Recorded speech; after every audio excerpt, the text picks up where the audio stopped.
FORA.tv. The world is thinking.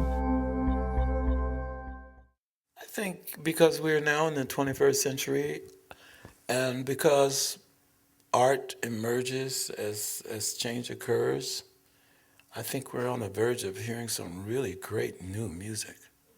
I really do. I feel really optimistic about it. And as far as the business goes, it gets back to technology again. I think this is a great time for musicians and other artists who do things that deal with sound or whatever to take complete control of what they do. You can do it now. You need some software. You can experiment like mad. Of course, it's nothing like life-to-life communication and collaboration. I really think that. But business-wise, the business is pretty much disintegrating as it has been structured for the longest time, because musicians are understanding now we can be independent. We can record our own music. We can distribute it. We can sell it at the supermarket out the back of our car. We can do whatever the hell we want to do with it. And so consequently, you're getting a lot of musicians who are doing quite well for themselves, who probably wouldn't have done well if they had signed to some record label that absolutely wanted to put them in some kind of a mold, sound like this, sound like that, we're going to make you a star, you'll see, all that kind of stuff.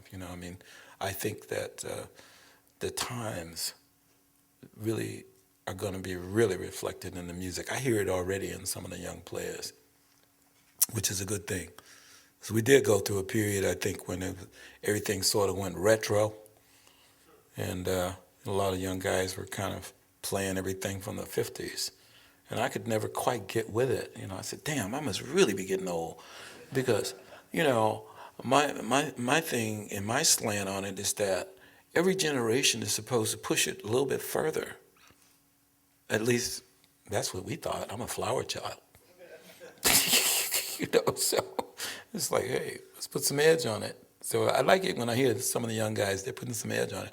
But they're coming out of these schools now, North Texas, Berkeley, Eastman, and the various, universities around the countries where they're teaching so much jazz now. So they're coming with quite a bit of skill, a lot of vocabulary, and unfortunately, they're going to have to unlearn some of that stuff to create art.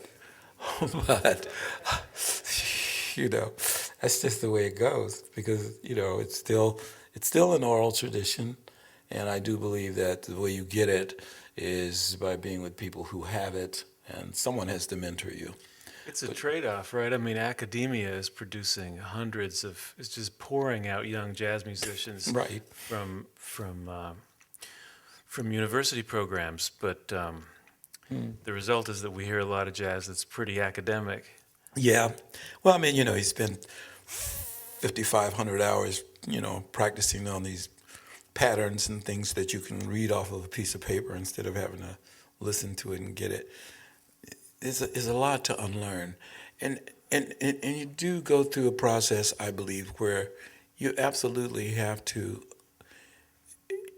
in order to move forward, at least this is my experience, I just really believe that you have to deconstruct everything about yourself and find a way to emerge